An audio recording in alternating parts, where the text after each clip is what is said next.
Happy New Year, everybody, and welcome to the Game Informer Show, a weekly podcast covering the video game industry. Join us each and every week for a discussion of the latest gaming news, reviews, and exclusive reveals with Game Informer staff and special guests from around the industry. I am your host, Marcus Stewart. I am joined by Charles Hart. Hello. Hello. I'm back and better than ever. This is the best Charles you're ever gonna get. How so? Show your work.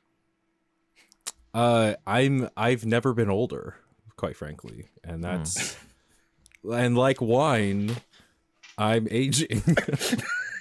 So that's my intro. Have you ever wanted that to? should be my. I should make a Tinder account just so that's my bio. Like wine, I'm aging. I was gonna say, audience, if you've ever wanted to see a bit fall apart before your very eyes. No, it held together. No, it was good. Go on. Eric will one up me, I'm sure.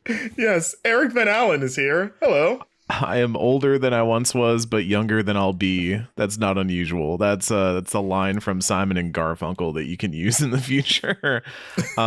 Yeah, I am also progressively aging, as is the nature of time. We are here. It's 2026, and apparently we're just getting even more unhinged. I am concerned that you said this is the best Charles you'll ever get or whatever, because that just sounds like it's all downhill from here. I think my initial statement was this is the best I've ever been. Oh, okay. And then I might have accidentally flipped it and said the best I'll ever be, yeah, which might be true, but I honestly can't definitively say that. You're like so close from Bret Hart's catchphrase of the best there was, the best there is, and the best there ever will be. If you added one more line, you would technically be infringing on him. And he's a famously grumpy man, and I don't think you want that. If you could, we got a similar last name too, so. Wow, you are a Hart brother unofficially. That is. My God. Well, okay. There's so many things I can get into there, but we got to move on. Yeah. Joining us as our first special guest of the Game Informer Show in 2026, Editor-at-Large at Polygon, Mr. Giovanni Colantonio. How are you, sir? I'm great. I'm aging like cheese, which like can be good or bad, right? Like aged cheese can be good or it can mean death, right? Like one or the other. I think you want to be like a hard cheese that kind of get better with time, like a Parmigiano Reggiano. Like I end a hangout with you and I'm like, he was kind of funky. Yeah, it's like, oh, what does that mean? Oh, yeah, but not like the good funkier than last time. Yeah, not the good funky, like groovy. Like you mean. It's kind of unclear which funky I mean. Yeah, it's like okay, yeah. I could add I something. like just to funky sit smell in the in-between. And there's like Funky Kong, like that kind of funky. Which I think we all aspire to be a Funky Kong level of You don't want to funky. be Funky Kong. be No, the you don't Funky wanna Kong be you that. want to see in the universe. Terrible. Well, thank you for having me. Absolutely. Thank you for joining us, Gio. And yes, for this first episode of 2026, we are going to be, this is going to be pretty much a 2-segment show because we're first going to be diving into the games that we played over our nice holiday break, whatever we caught up on, things that we started. And then the bulk of the show, looking ahead to this year, we're going to be doing what's kind of become almost like a Game Informer tradition where we're going to be choosing our most anticipated games of 2026 via the time-honored Snake Draft. Or if we want to tie it to video games, I wrote it down as the 2026 Solid Snake Draft. Because much like Solid Snake himself, he has always made great decisions. He always drafts a great team of people in his ear to take him on these missions. And I like to think that is what we're doing. We're drafting the video games that are going to carry us along 2026 that maybe we'll call into to ask for advice and learn life lessons from and maybe get random movie recommendations from, which is what I look for in my video games. I don't know about you guys, but yes, the 2026 Solid Snake Draft, where you, the listeners, will be able to choose which one of us have the superior, the preferred lineup of 2026 releases that I'm sure will all come out this year. Nothing will get delayed this year, 100%. No, nothing ever gets delayed anymore. We're past that now. Yeah, we left that behind. We made a pact in the industry to say that everything that comes out this year, because Grand Theft Auto 6 has to come out this year, so everything else has to too. Oh, yeah. sure. GTA was the last happening. delay ever. Yeah. Oh my god, that'd be amazing if Rockstar built it as like the last game delay of all time. All time. They have to come out now. We're just gonna put them out from this point forward. Yeah. They saved the industry. So yeah, before we get into that, of course, if you would like to support Game Informer, the best way to do it, believe it or not, is with a Game Informer magazine subscription. Yes, we have our World of Warcraft Midnight issue, which is also our 2025 end of year issue. It's got our 2025 Game Awards, including our Game of the Year, all of our genre picks, an extra thick issue available now, and we should be announcing our next cover story imminently in the coming weeks, so stay tuned for that. But if you would like to get 10 issues a year, both physical and digital, sent to you, you can go to GameInformer.com/subscribe. Get yourself a great piece of physical media delivered to you, as well as you can go to physical stores now and pick up Game Informer, because we're in book stands and news stores across the country and internationally. If you're in the US, you can go to your Barnes and Nobles, your Books A Millions, go to whatever newsstands that you frequent. When you're done reading the Daily Bugle, you can pick up an issue of Game Informer and show it to all your friends. No yellow journalism in here, no slandering of Spider-Man in here. It's all the good stuff right here. Game Informer magazine. I know we're all tired of that stuff, right, Eric? Of slandering Spider-Man? What? Yeah, aren't you just sick of it at this point? Can you I believe actually it? really want to write an April Fool's post. That's just just hating on Spider-Man. Just like, God, I hate this guy. I just dislike this guy. Just like, you just want to role play as J. Jonah Jameson for April? I do actually just want to sick. roleplay as J. Jonah Jameson, to be honest. Yeah. That's fair. But yes, GameInformer.com/subscribe. Get yourself a magazine subscription that supports Game Informer, and you will be getting a great product every month, if we do say so ourselves. But yes, holiday break. We had a nice, what was it, like almost 2 weeks roughly off for Christmas and New Year's, which I would wager a lot of us spent a great deal of that time, or at least a significant chunk of it, either catching up on video games or starting games that maybe we missed throughout the year, or just stuff in our backlog. So I'm really curious. I haven't actually talked to anyone to see what they've been messing with, but I'll start with myself. So the game that I started, that I actually intentionally saved specifically for my holiday break, I kind of almost refused to touch it throughout the year, just in lieu of so many other things, was I finally started Metal Gear Solid Delta Snake Eater. Oh. Yeah. I love I'm a huge Metal Gear fan, and Metal Gear 3 kind of like goes back and forth as like, is it my favorite Metal Gear between it and 2? So this remake I was super excited about. And when it came out, at least for me, like a really busy time. I think it was tied up with like a couple review games in a row. And it was hard to make the time to sit down and play it, which I was kind of almost surprised by because of my hype for this game. But it just felt like there's something about it, maybe because it's like a known quantity of like, oh, this is such a faithful remake that maybe I don't need to rush out and play it right away, especially talking to Kyle, who reviewed it, and it is a similar like Metal Gear Die Hard. I was like, maybe I can kind of like treat this as like a treat for me when I don't feel obligated to keep up with all the new stuff. So I finally started that. I haven't finished it. I'm actually, as we're talking now, I'm at the very beginning of the end boss fight. And I'm probably going to wind up beating that guy through old age at this point, just because of that little trick. We'll see. I haven't counted the days it's been. I think it takes like a week, if I remember correctly, something like that. I think so, yeah. Yeah, which I've never done it that way before. When I first played the game, I just beat him the old-fashioned way. I didn't learn about that trick until way after.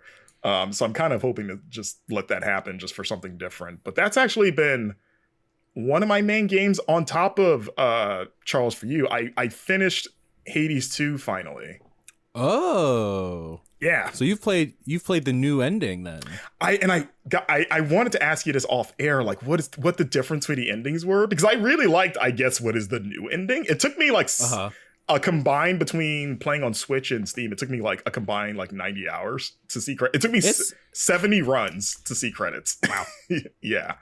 It takes I think 12 clears now. because I think it's 5 up and 7 down, maybe 8 down. I think I don't know. it's a 8 lot down for sure. Yeah. Okay. Yeah. And it's 5 up. It's a lot. So I understand. My partner also finished it. I think it was before break, but it took her. I had to review it, so I went through it faster, and it was quicker back then because they added more clears you had to do. But I will tell you off air. But it's pretty similar. The main stuff that they change is they add some more context to like characters' actions and decisions. So I'd say like the general structure is basically the same, but they added more stuff that people say where before you'd be like, wait, why did they do that? Why are people okay with this or acting this way or doing this thing? They've kind of smoothed some of those rough edges out, but it's not like completely different, I wouldn't say. It's like a director's cut more than like a rewrite. Sure. And yeah, now I'm just been digging into the post game stuff. Like I've already done some post game runs, and I'm going to be doing that for the foreseeable future because there's enough there, and I love these characters, and I'm not ready to leave that world yet. I still love these guys, and I like that there's still more narrative stuff to dig into. So I got bonds to fill. I got to decide who I like. I still got to decide who I like the most. I got to take bats with everybody. I've done it with most everybody in the crossroom, but there's still some people that I've not bathed with yet. So. That is a fast way to get to know somebody for sure. Yeah. It is that or fishing, yeah. I guess. But I think bathing probably means a little bit more than going to fish with somebody. The bathing I always go for specifically because I was so caught off guard that characters have like unique bathing art. Yeah, and that's like a weird thing really that I'm like. Too. Even like they're like kind of naked, so it's like, well, putting the horny aside, the concept of it's like, oh, there's like a special alternate version of everyone that you can see if you do the specific thing. That's like the kind of thing where it's like, well, I gotta freaking see what it is. I gotta know the context. So yeah. Wait, I thought you were gonna lead to who you liked. Like, I thought you were gonna point out like name a specific character that you. I mean, I was leaning Nemesis at the start of the game, and I kind of like finished that way. Specifically, I like seeing it when a character is like, I don't like you at all, and I'm like, and yet I can romance you. Interesting. How many nectars is it going to take to evolve? Yeah. Has this 5th nectar changed your mind? I like how you planted that trap card of being like, okay, now expose your deepest self to the podcast. Who would you bathe with? No, I was going to say, because mine was going to be Hecate, because I actually, Nemesis is on my it's weird to call it a to bathe list, but I think that is I think that is literally my next like milestone with her, is because they tell you like, okay, next time you bond with them, it's going to be this activity, and I think that is what she's got teed up. But Hecate was my like, oh, this is weird. I don't know how I feel about this. Oh, sure. Yeah. Even this is a good conversation that we're having, but it's just like, oh, but the art's nice, but also it's weird. Yeah. But yeah, those have been kind of my two primarily. Like there's like little things I picked up here and there. Like I finished Citizen Sleeper 2 finally, which I'd kind of been playing throughout the year, kind of off and on, which I liked. But yeah, outside of that, those were kind of my main games. But what about you, Gio? What have you been messing with over the last couple weeks? Yeah. So January is a great time of year for me because it's the one time of the year where I become my worst self and get back into Tetris 99 for like a week, which is the only game where I allow myself to become toxic for like a week in a video game, right? Like I don't play a lot of like sweaty shooters that are going to get me like swearing and angry, but like you put Tetris 99 in my hands and suddenly I am like the worst person that you've ever experienced online. I don't know why. It just brings it out at me. Very competitive in that game. Love that game. So if you see me online in that, just like leave the lobby. Just get out for your own sake. How can you win a lot? I win. Oh, I win. I'm like, oh, I win.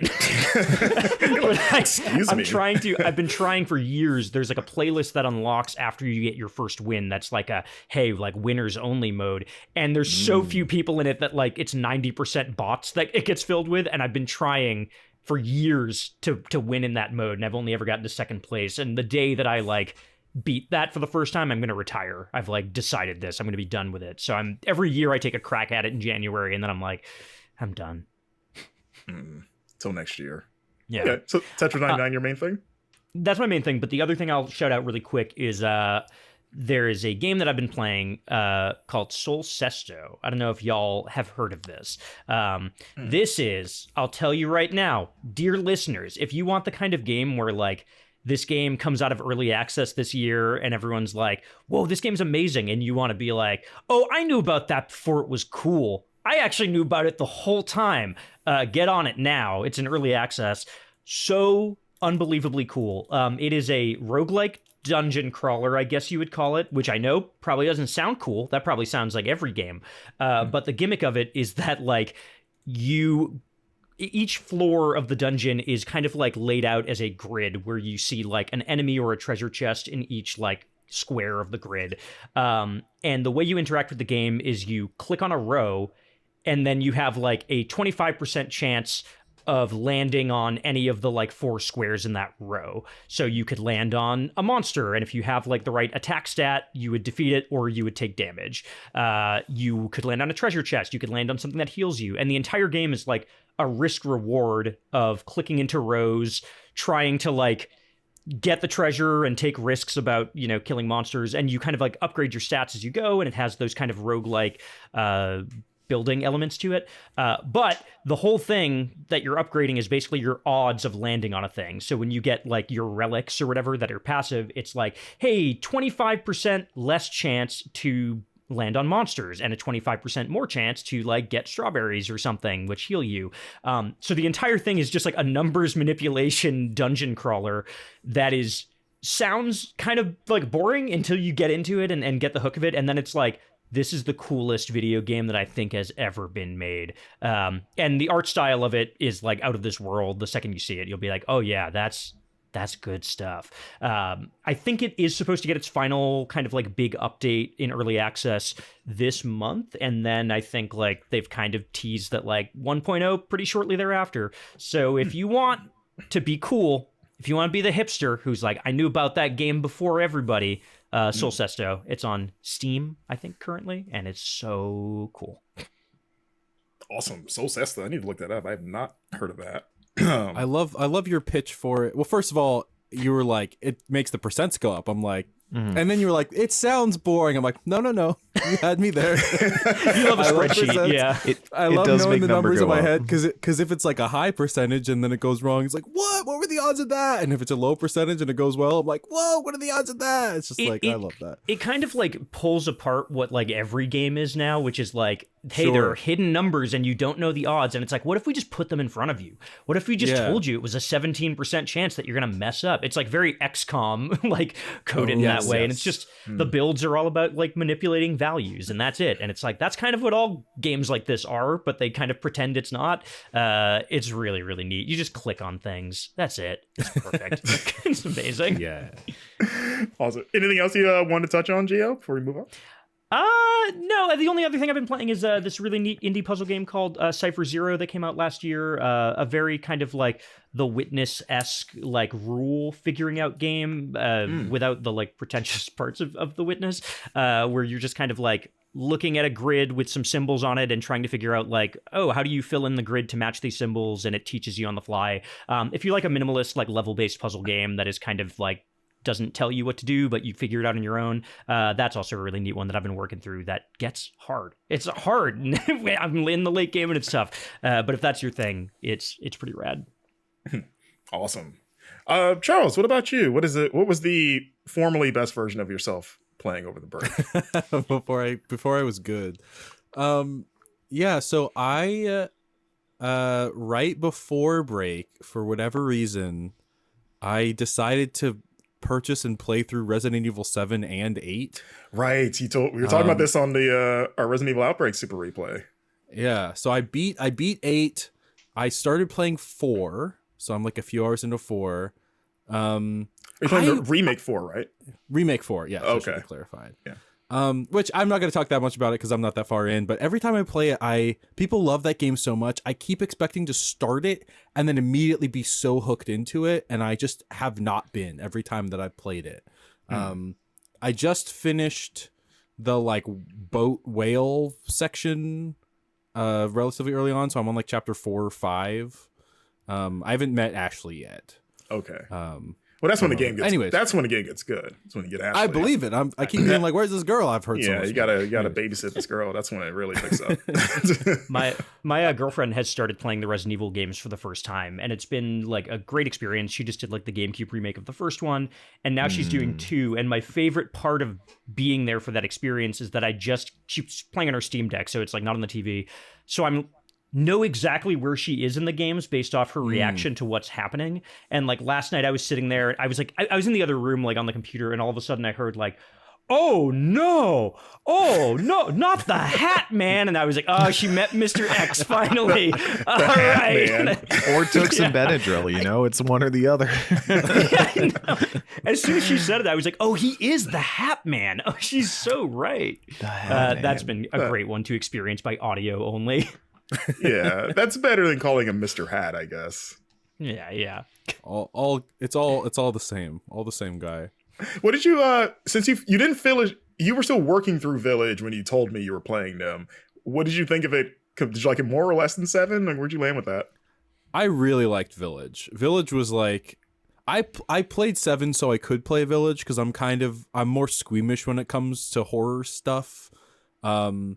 And Village I found more fun scary than 7 was like scary, like, which for some people scary. like my fiance Alyssa is like very into horror. She I think preferred 7 because she just loves all that weirdness stuff. But I liked both of them.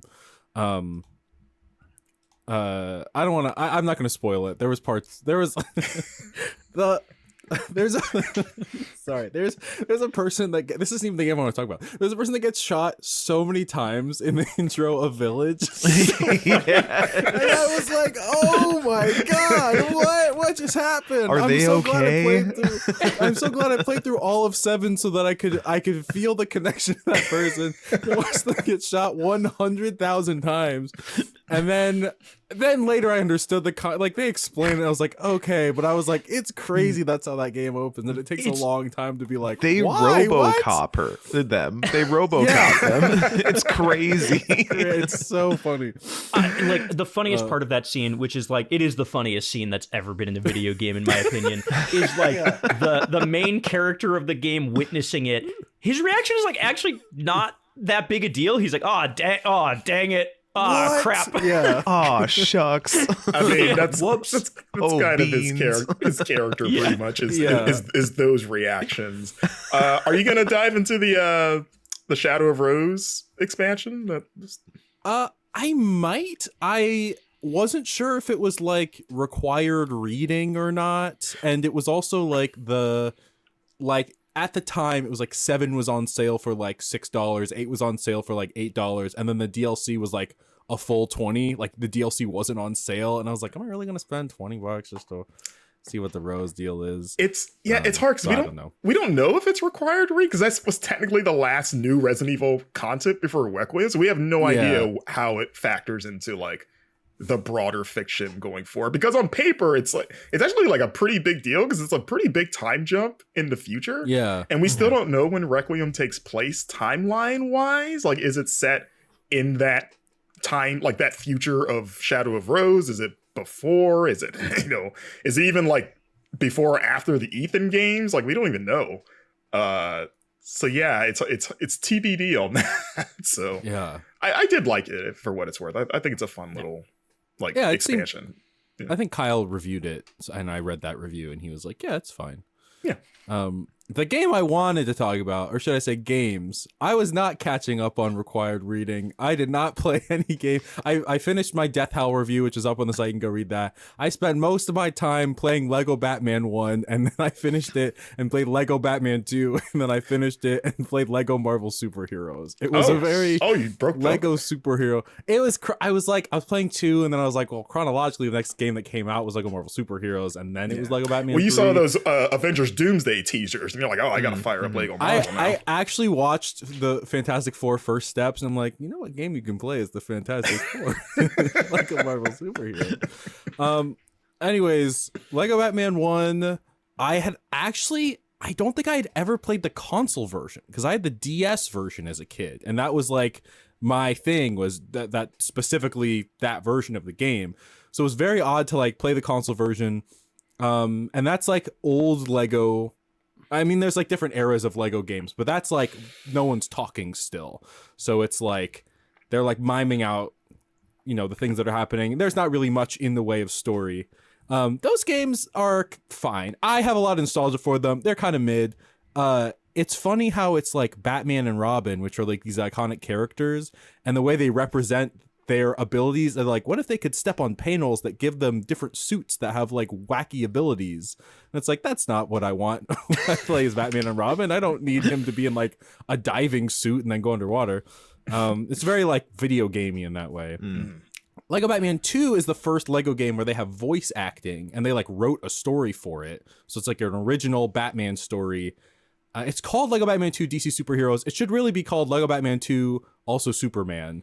Because the Justice League shows up in like literally the last level is the only level you play as anyone other than Batman, Robin, or Superman. But I actually like that story. I was kind of surprised that I was like, oh, Batman has like a perceptible character arc, in a way that like, I don't know. I wasn't expecting to like it so much. This is the game I had the most nostalgia for as a kid, mainly because you can free roam Gotham City, and you can do that co-op. So my brother and I would we played this game so much for no reason. We would like play tag in Lego Batman. We would play hide and seek in Lego Batman, where someone would like angle their camera at a weird spot and you'd have to guess on the split screen where they were in the town. We had a game where one person would stand on top of a tower as Mr. Freeze and the other person would be the Flash, and you had to run up and punch Mr. Freeze before he could freeze you. It was great. We were inventive kids. And then I played Lego Marvel, which I'm still playing through. And I thought I would like it more because you're just playing as more characters, so like your abilities are more varied. But the story is so much weaker than Lego Batman 2, weirdly. Probably because there's so many characters. There's just like no one to really latch on to. And not that people really play Lego games for the story per se, but yeah, that's all I've been doing. I'm studying for Lego Batman Legacy of the Dark Knight, if you couldn't tell. I played all the Arkham games semi-recently, so I'm trying to play all the Lego Batman games. And then I'll also play DC Supervillains, and then I'll probably go back to Skywalker Saga, just so I'm the Lego guy. There's no disputing that. No one's allowed to question my. I was about to say, are you like boxing out your territory right now? Are you like concerned moving into the new year? Listen. Here's the thing. We'll do a little peek behind the curtain. I'm the youngest member staff on Game Informer. When you're the youngest, even if I like a game, I don't automatically get dibs on it because, like, as long as I've liked Zelda, for instance, Kyle has liked Zelda for like 10, 15 years long. He has had more time in his life to like have played the games literally. Yeah. So if I have an opportunity to be like, no, I'm the Lego guy, then I'm like, I might as well just carve myself a little box and set myself in it. I was going to say because there's not a lot. I don't have a lot of spots like that on it's staff, like me. so. I'm like with wrestling. It's like, oh, no one else on staff. I don't have to really fight for that one. Like literally, no one watches wrestling on staff, so it's like it's more just automatically it falls to me. But I get what it's more like if there was a Soulsy game, like we'd probably give that review to Wes or you. Like there's just like buckets of people that like fit in different categories, and I just want to partially. I'm like, let me have a category. Let me build my own corner in this house of yeah. ours. You always gotta box it out a little bit because like y'all might be like, oh, we're younger. I'm the newest person, and I walked in and I was like, That's okay, also true. Where is everybody? What does everybody already kind of have dibs on, and how am I gonna like carve out my niche within that? And RPGs are kind of a broad niche. So there have been times in our meetings where Eric will express fandom for something, and then another editor will shout, "Hey, that's my territory, kid." Yeah. Get him. And then gunshots on the other side of the mic. Yeah. You can hear sleeves being rolled up. Mm-hmm. I'm just the puzzle game sicko. That's and no one ever gets in that territory. It's just me. No one's Yeah, actually, I really like puzzle games too. Actually, Get out. No, surprising you're not number of allowed. You're not, people- it's just me. A surprising number of people on our staff really enjoyed detective, mystery, puzzle games and stuff like that. Yeah. So when Actually, Professor the three Layton of rolls us- around, I'm going to have to really fight some people. I was like, the three of Yeah. us are all the root trees sickos. Yeah, Like, we're the, yeah, yeah. we're- Yeah. I also love root trees. Yeah. yeah, we're the reason it got in our top 10. Good We choice. did it. It's us. If you're mad, hi. It's It's us. a thing where it's like I wish this is not my genre of game at all. I've never really liked the second one I played. If I got really into RTS games, I would have free reign over whatever I wanted to play as soon as it came out. Let me tell you, as the guy who plays the a lot of RTS guy? RTS games. Oh, well, okay. I was, and then RTS games kind of fell off a cliff, and now we just kind of do what. I mean, Dawn of War 4 looks pretty good. I'm looking forward to that. But like, it's been eons since the last StarCraft, so like I've been starving. I had to adapt or die. So I thought you were going like, oh, I was into RTSs until you said you were, and because of seniority, I can't be anymore.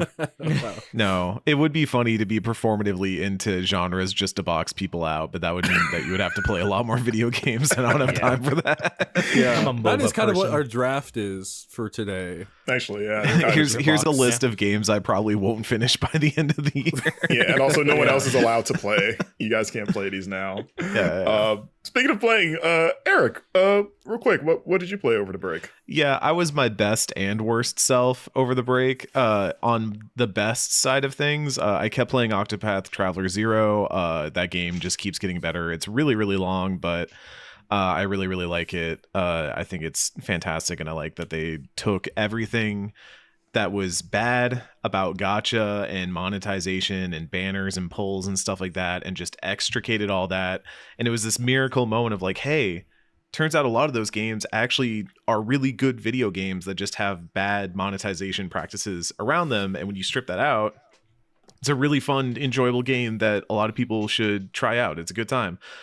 And then I was my worst self because I was also like, well, I should probably play a gacha game over the break. So I got back into Uma Musume for like 3 days. Yeah. Wait, are you saying that name right? Uma-Musume? Uma Musume Pretty Derby Girls. Is that what it is? Jeff Keighley said it right. Or I think it was Jeff Keighley that assumed he announced that did. award. I don't actually know. That was actually the first time I'd ever heard it said out loud was the Game Awards. And I was like, I assume they're saying it correctly because I think they would practice this before saying it on public venue, but maybe they're not. There was a funny thing over in the like min-max corner of things because I guess Sarah Pozorski loves it. She says Uma Musume. I think it's where you put it. They said like Umama Sumi, Yes. and she was furious. She Uma says- Musume.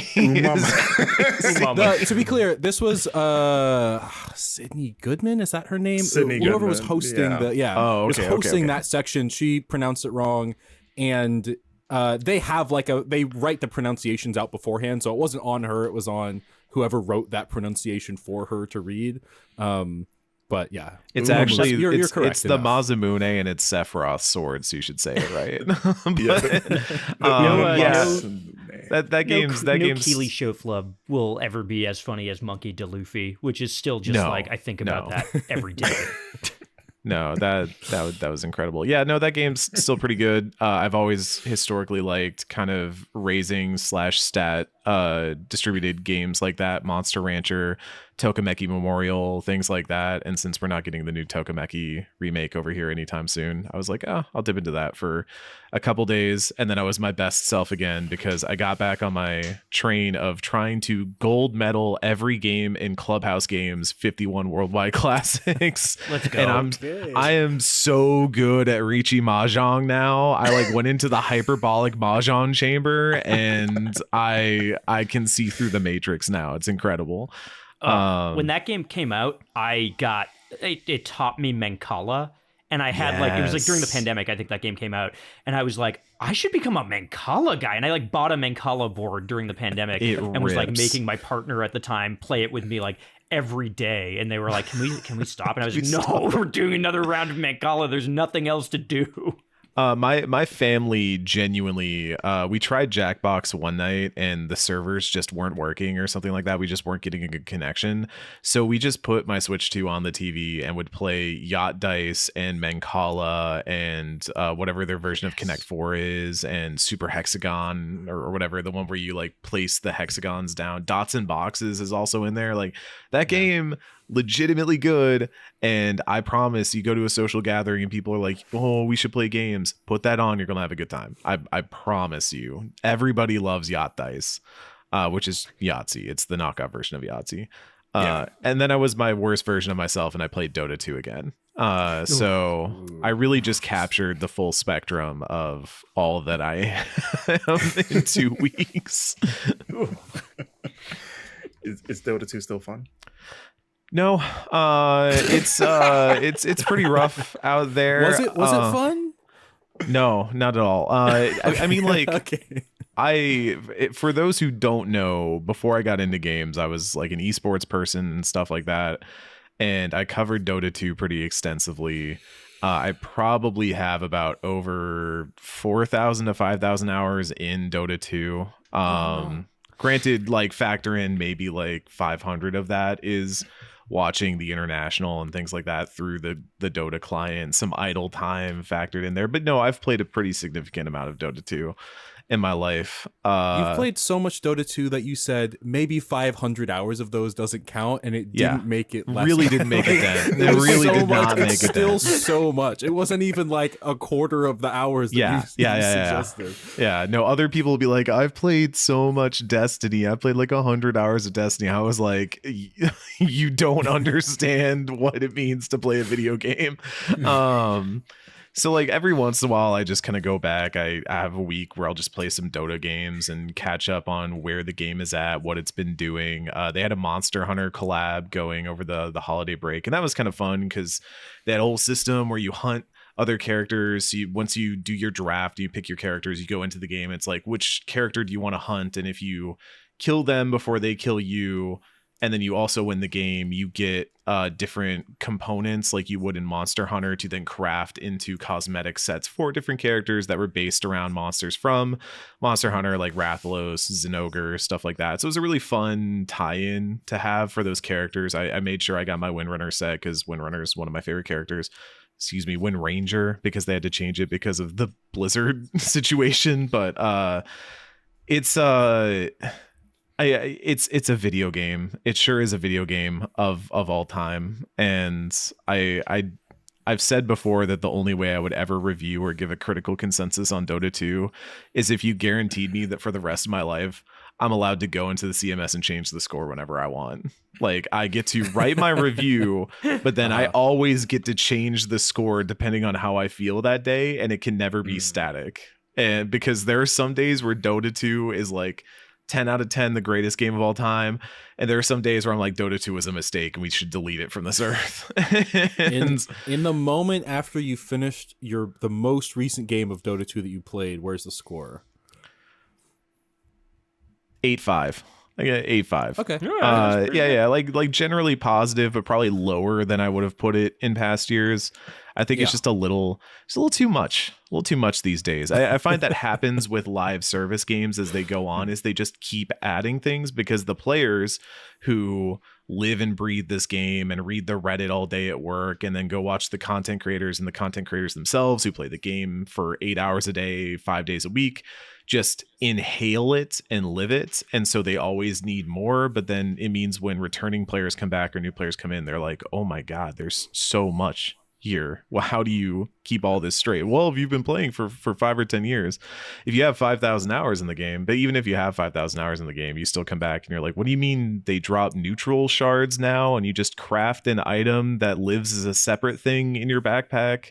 And there's weird new facets that you have to get used to, and everybody has a facet that you select before that changes your gameplay. It's a lot. So yeah, Dota 2 still exists.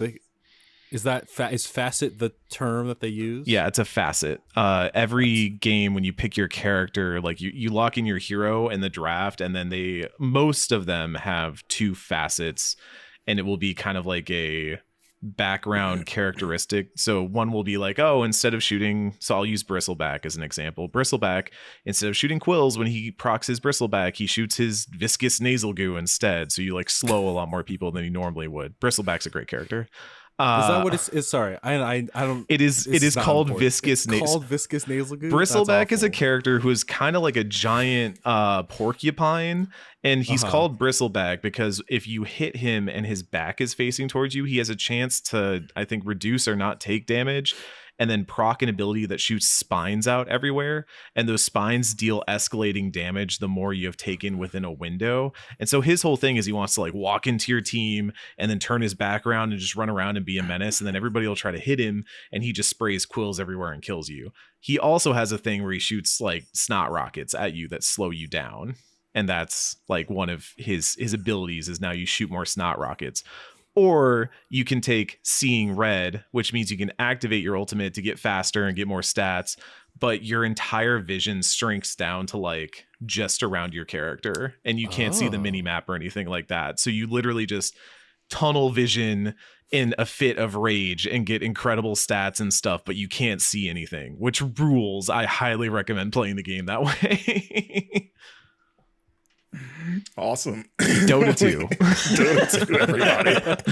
Cool. 8.5. 8.5. That is a GI must play No, badge, we're gonna change technically. that score in about 5 minutes.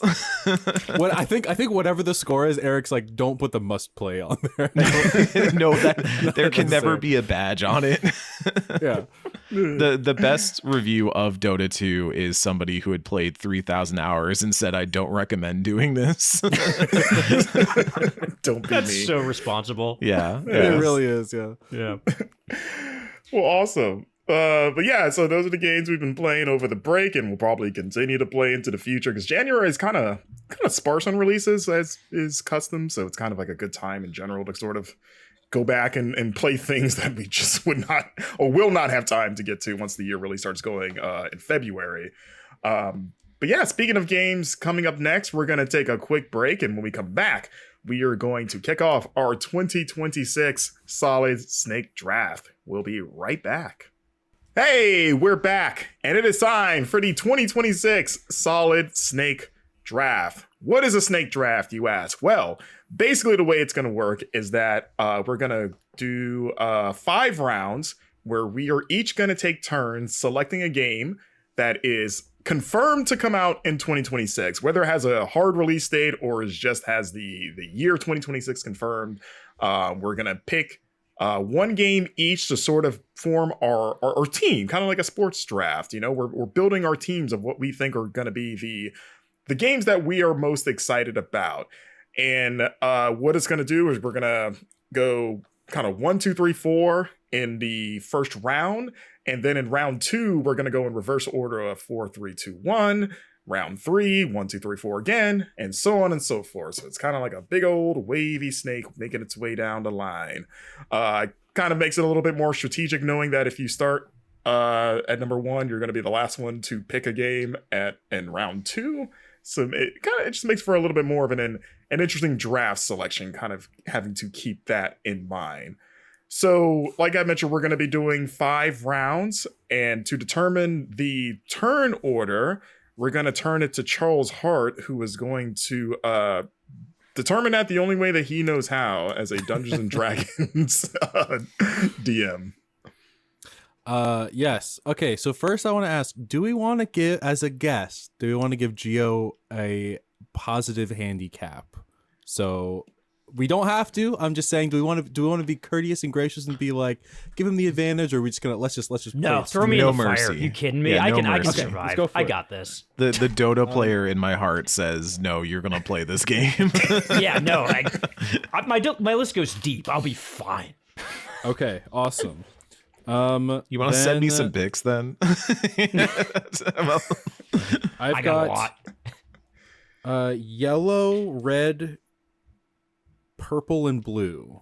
Pick one of those colors. Purple. I want purple. Blue. That purple stuff. I'll take red. Okay, and then I'll be yellow. So I'm gonna flip the camera around. Yep. Got a little pad here where I will be rolling these dice. These are all 20-sided die. Oh my gosh, that's an amazing set of rolls. So I don't know if it's going to focus or not, but who was red? That was me. Gio, you got a nat 20 here. There we go. There it beautiful. is. Told Next you I up didn't is need help. blue. Got an 18. All right, that's me. Purple got a 17. Wow. And then I got a 16. So Wow. it was Okay, so it's genuinely Gio, amazing. Eric, Marcus, Charles. Sounds like. Yeah. Yeah. All right. Should We write this down. will, barring something that if it doesn't happen, I'll just edit this part out anyways. But we will have a graphic over here on the side to show who is selecting at the moment, and then what games we have chosen. So we will have that theoretically. All right. Do you have the order written down, Eric? Or Yeah, should yeah, I? yeah. I put it in the Discord. Okay. Alrighty. Excuse me, Well- in our high-tech GI recording suite. Okay, let's see. So I'm sorry. So yeah, Gio, you're first. Okay. Whew. Now, First, Mr. this is actually a tough situation to be in. This would have been easier to be in last because there's so much to choose from at the top. And the smart thing to do would probably be to choose Grand Theft Auto 6, but I'm not going to do it because it's not coming out this year. I'll put money on it. It's not coming out. It's not going to happen. And it doesn't have, it has a release date. I don't believe it. So instead, I'm gonna start this off with a more reliable pick, which is a game I'm more excited about anyways, which we talked about, which is Resident Evil Requiem, coming out on February 27th.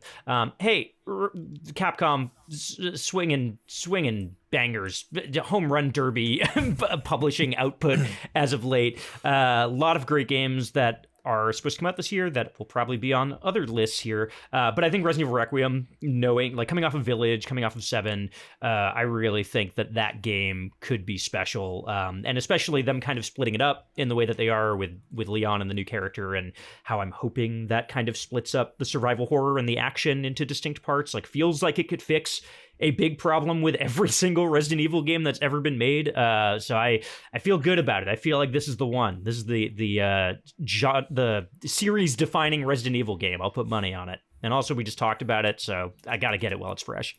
Yeah, I'm already upset because that was going to be one of mine, but it's the name of the game. All right, so Eric, I think is next. Right, you're blue. Yeah, I believe I'm next. The Van Allen Foundation, we're really excited about our picks this year. We really think we're going to put together a strong lineup of up and coming talent, and we too will not be persuaded by the hype train. We don't believe in the hype. We believe in the system. We believe in the program. We believe in the vision. We will take the heart that drives this program. We will take Fire Emblem Fortune's Weave as our number one pick. Let's go. Good We pull, love good to pull. see the return of an absolute king in Nintendo's lineup. I think hot off the heels of two very solid Fire Emblem entries, and a series that really seems to thrive in its newfound Switch home. Cannot wait to see what Fortune's Weave does. Okay, that's not where I thought you were going to go, and I maybe I won't say the game, even though I don't think anyone else would pick the game that I thought you would pick, but I'll let you sabotage yourself in case you forget. No, let me exists. sabotage myself. Yeah. It's all right. I'm feeling strong about this. I mean, for me personally, this is my personal most anticipated game. So there was no way I wasn't gonna take it number one. And watch, you're gonna get to your turn and you're gonna say something. I'll be like, dang it. But this has been what I would say is one of two of my most anticipated games going into this next year. Hell yeah. I keep forgetting about it. I think because Nintendo hasn't really talked about it since they revealed it. So I have to kind of remind myself, there's a new Fire Emblem coming out this year. Yeah, there That's a is. strong pick. Sothis is back for some reason. Don't know why. We'll find out, I guess. Somehow. Somehow Sothis returned Yeah. in Fortnite. Alrighty. My number one draft pick, as tempting as it is to say Grand Theft Auto 6, I feel like are we all being hipsters by not just making it our number one draft pick? You can take GTA. You have Go the power for to it. take GTA. But there's one game that I actually am I'm more personally interested in. I do want to play GTA 6 and I'm a GTA fan, but this, you know what? I'm gonna go with my heart. And my number one draft pick is gonna be Marvel's Wolverine. Yeah. Yeah. I was so Smart. confident you're gonna say this. I almost said it out loud, and I was like, yeah. Oh, is it because like I'm a huge Marvel fan. I Yeah. love Marvel, and I'm also a huge Insomniac fan. Like going all the way back to the original Spyro the Dragon. I've played damn near everything that studio Insomniac has put out, and has pretty much loved the majority of their work. But especially like I love their Spider-Man games. Like they've proven that they can craft a great original story in this like established universe, and just the loving care that they put into Spider-Man makes me incredibly hopeful for what they're going to do with Wolverine. And that first trailer was a great indicator of like, oh, like this is as violent as you kind of have to be with this character, because like Wolverine's such a hard character to depict in like a non R-rated setting, because his powers are inherently like it's like watching the old animated show where it's like, yeah, he doesn't really ever stab anyone that isn't like a robot. Yeah. Because he kind of can't. Whereas like that within seconds of that first trailer for the game, it's like, yeah, they understood the assignment. They know the character that they're working with, so that makes me very excited.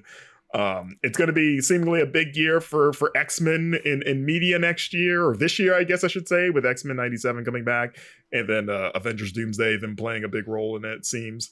So yeah, I'm excited for Marvel's Wolverine to sort of like help lead the charge on some good X-Men stuff this year. Well, I'm up next. I think it would be really funny if nobody picked GTA 6.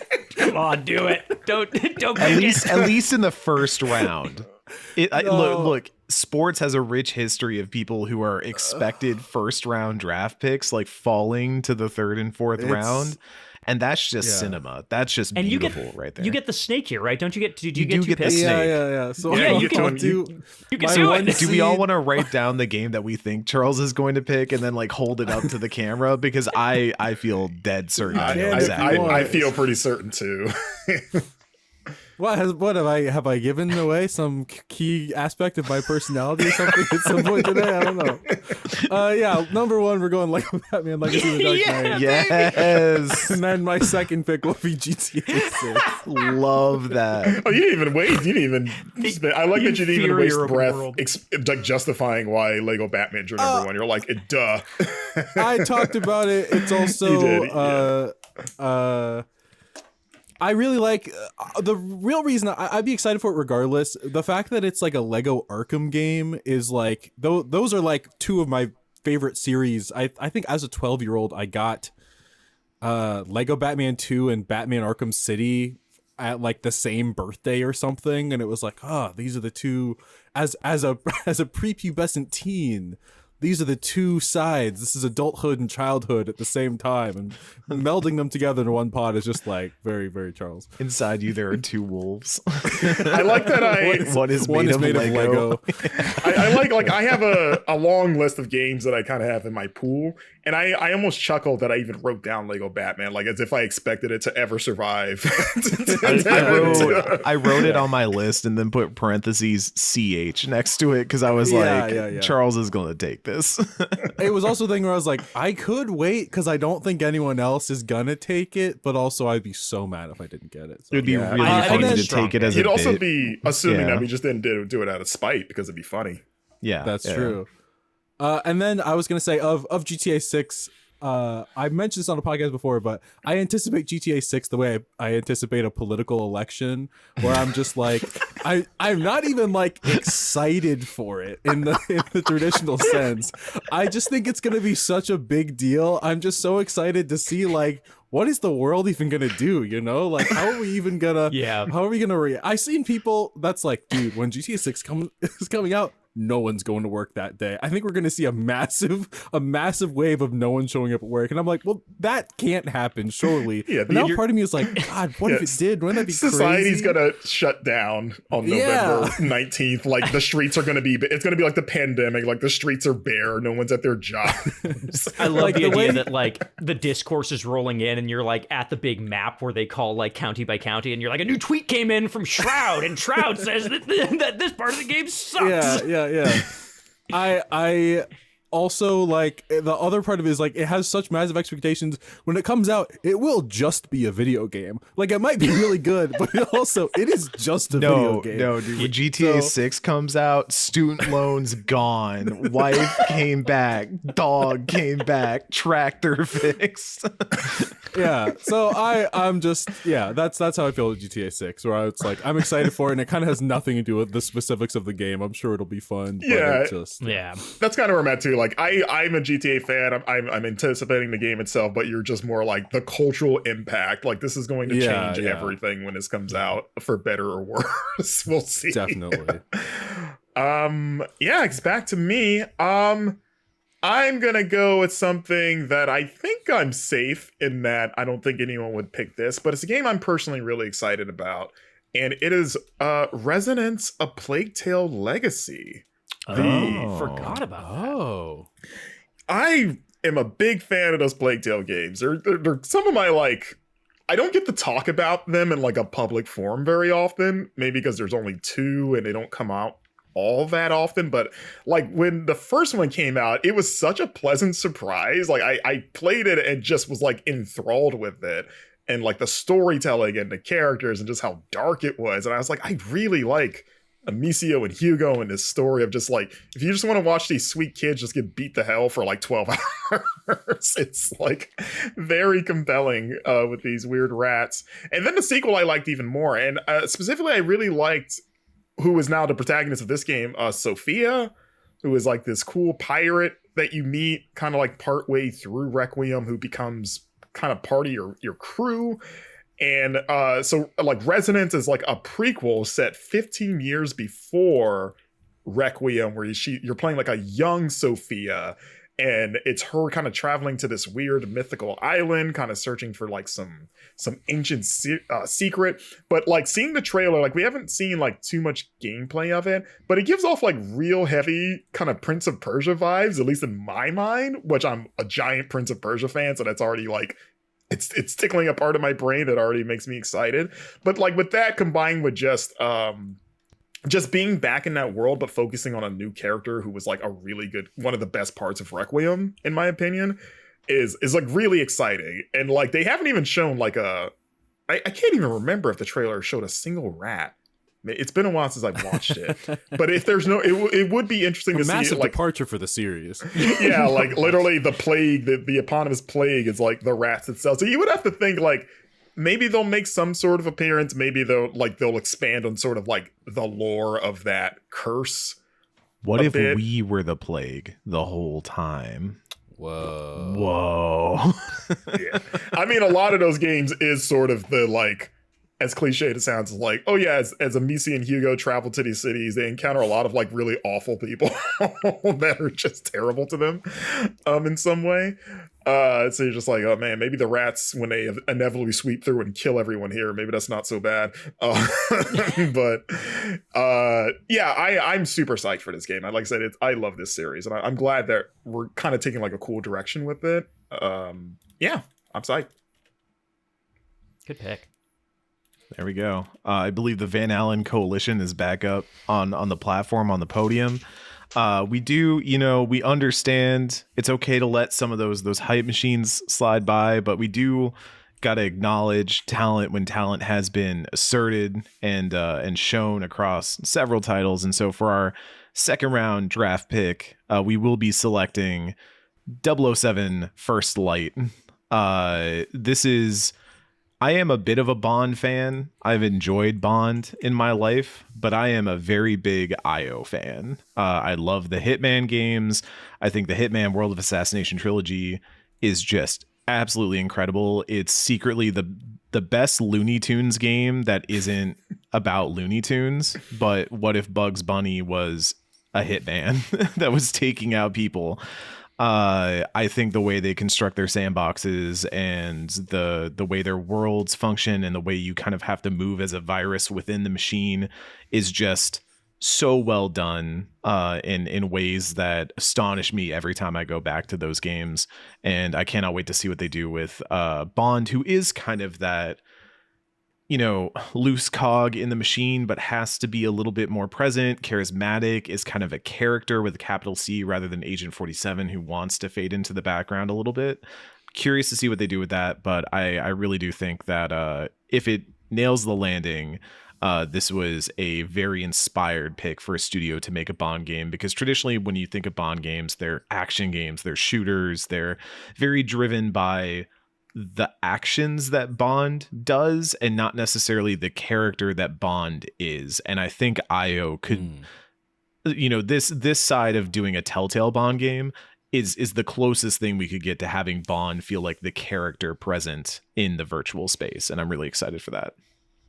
Hell yeah. Whew. All right, so I get two picks here.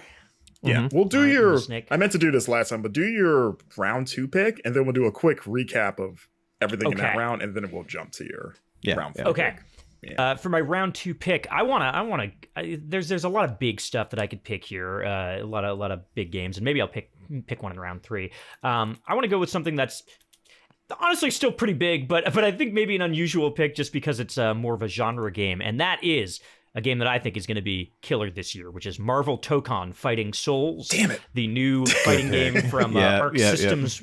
Arc System Works, right? Is that Yep. it is? That game looks fantastic, stylish. I'm the kind of person where like I'm not good at fighting games. I can't. I'm terrible at them, absolutely terrible. But every once in a while, like every couple of years, one will come out that I'm like, this is too stylish or too like just satisfying to play to not just like get beat up online for a while and then go like, wow, I'm not gonna play this anymore, but that was really fun to get beat up online a bunch. That game looks like it. That looks like it's gonna be the next thing that kind of like, has a big splash in the fighting game genre and has like a mainstream crossover moment. It looks incredible, and as someone who is not a big fighting game head, like, yeah, give it to me. I want it. That looks great. Awesome. Did you play the what was it, the closed betas they were doing? Have you gotten into any of those? No, not yet.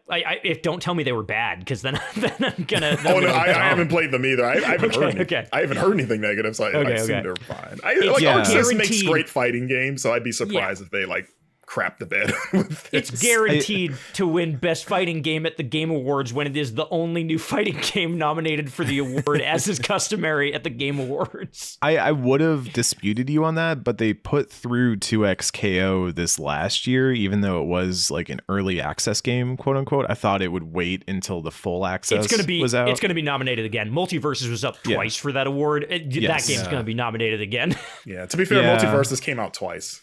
That's true. It did come out twice. There are no guardrails on some of the categories, is what we're learning.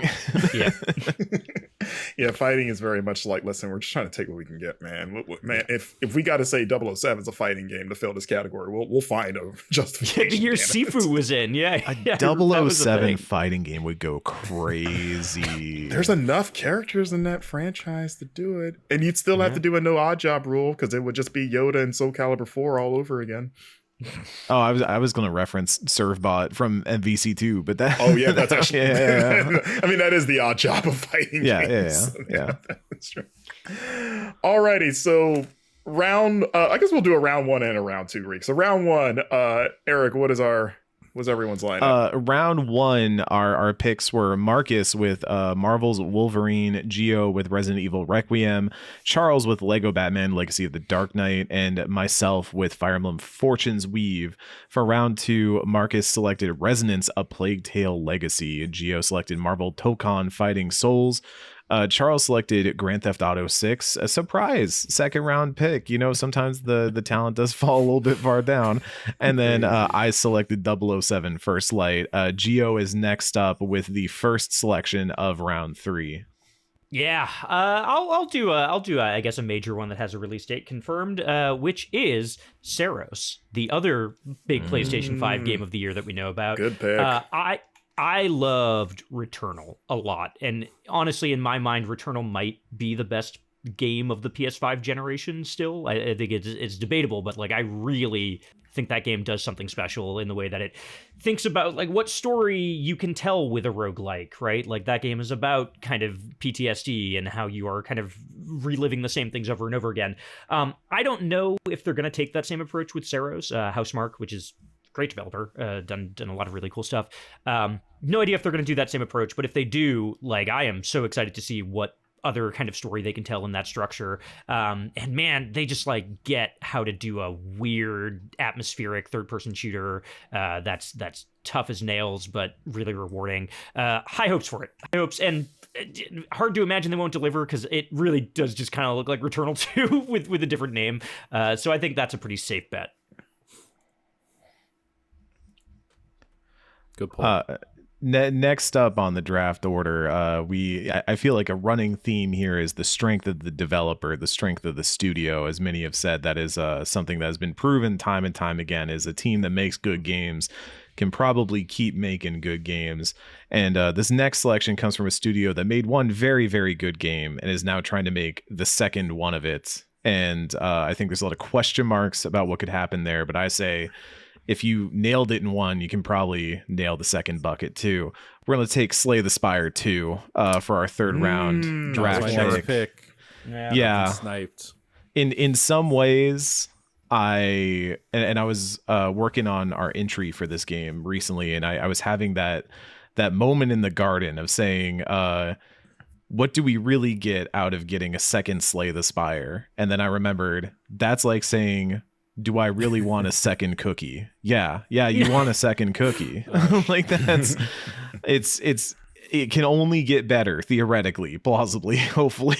But Slay the Spire 1 is maybe one of the most foundational pillars of the modern roguelike, and for good reason. I think it has stood the test of time years and years over. That game went into early access in 2017, and it still feels fresh and lively and modern, and I cannot wait to see what they do with a second version of it that looks tuned, spruced up, gorgeous art, new cards, new characters, new everything. Cannot wait for that. All right. Yep. Back to me, and I'm very happy that my next game survived because I was not sure it would make it to this point. But I'm glad because I'm super excited for it. My round 3 draft pick is Control Resonant. I totally forgot that that's coming out this year. Is this Resonant or Resonance? I always forget that one. I think it's Resonant. It's Resonant, yeah. Resonant, yeah. I love Control. Control, it was almost my GOTY 2019. It was my number 2 behind Resident Evil 2 Remake. But that first Control is such a cool game. Like, I just love the concept. I love the setting. I love the lore around it. It made Alan Wake better, honestly, just by existing. Because like I liked the first Alan Wake just fine. I wasn't like bowled over by maybe some people were, but I was like, oh, this is fine. And then Alan Wake 2, just because it like by establishing they share the same universe and like their like lore starts bleeding together, it made Alan Wake 2 so much more interesting of a game, just because you know that there's like the oldest house and like the Federal Bureau of Control like being involved in it. For me, enhanced that game. So it's like it's so good that it made another existing IP better now that they're kind of interwoven. But like also just the swing of making it basically a stylish action game, which as a stylish action sicko is even better. Like that trailer looked absolutely nuts that they showed at the Game Awards. Just seeing Jesse's brother with just like weird morphing, like basically like the service weapon, but as a melee weapon. So that sounds really cool. And even though I'm gonna miss not being in the oldest house, I also understand that you probably shouldn't just do that setting again, and having it spread throughout Manhattan is like there's a lot of potential for just how insane like they have so much to play with with having access to like the whole city being like warped by the hiss and everything going on. Like it looks insane. I'm so excited for it. It's an interesting thing of like the doing Control again, just for you're saying like some people might say like, oh, doing it again means you would put it in the oldest house, you put it in the same location, but they're like, we're gonna do it again as in we're gonna take the like wild like spirit of we're gonna make this crazy abstract place and just do it in a different spot. Yeah, that's cool. Yeah, with a different character too. Like I appreciate that they're willing to be like, we're gonna basically change it's like a lot as of risky. Yeah. It's not. Yeah, like I see. It's almost like better that it's not just called Control 2 technically. Like even if it is Control 2. Is it mine now? I believe Charles is next. Yes. Okay. We're at a point now where it's like, okay, I don't know if any of these are gonna get taken by anyone. So I'm just kind of gonna go with my heart. My third pick, I'm gonna go mixtape. Ooh, Delayed interesting. into Interesting. 2026. Yeah. Oh, I was gonna take that. I was gonna take it. I played at Summer Game Fest and I was like, I love this so much, and it's just like I don't know, perfect example of Eric was talking about a game before the show that we'll talk about later, but he started a game like 7 p.m. and just played it straight until 2 a.m. This is a game that when it comes out, it's just going to be like me by myself, lights off, beer in hand, playing it all the way through in one sitting, and I'm very excited for that. Yeah. So that's round 3 completed. That's All a right. good round. We got Charles with Mixtape. We had Marcus with Control, Resonant, Gio with Saros, and myself with Slay, the Spire 2. Charles is back up in the Snake round, coming back with our first pick of round 4. I'm gonna take this next one. I feel like I'm gonna take it away from Marcus, but that's okay because I do want to play it. We'll see. We'll see what he says. My next pick is gonna be Phantom Blade Zero. Ooh, that is on my long list. Okay, but it wasn't immediate. Okay, that's fine. I don't feel bad. Yeah. Yeah, I don't know. It's a big, crazy action game. It's like this is another one I played this past summer and it's really good. And I remember thinking it looked really good. And we have like a really big feature on it in one of our past issues from last year. And I think the stuff they're doing with motion capture is especially very cool. Of just like the extent of which the action looks cool because it's like, oh, a human could do these movements in a sense, and looks good. Awesome. Yeah, I to kind of piggyback off that, I played it a couple years ago at Gamescom, and like even like 2 years ago, it looked impressive and it played just as well. Like that game has potential to be like a sleeper hit for this year. Every time they've shown it, it looks impressive. And knowing that, like at least the gameplay that we've played has backed it up so far, like that game seems really exciting. My round 4 pick is gonna be. I feel like I'm gonna go kind of take a leap of faith here because this is a game that we really don't know much about. And I'm more going from just one trailer and just sort of like, I'm going off potential more than anything. And also the developer is like, it's like a fascinating choice for the style of game that they're making. My pick is going to be Beast of Reincarnation. So I don't know this. Ooh. Hold on. So this is the Freak one? This is the Game Freak action, like action game, like their big AAA fantasy kind of like almost like Asian looking action game. They announced it last summer.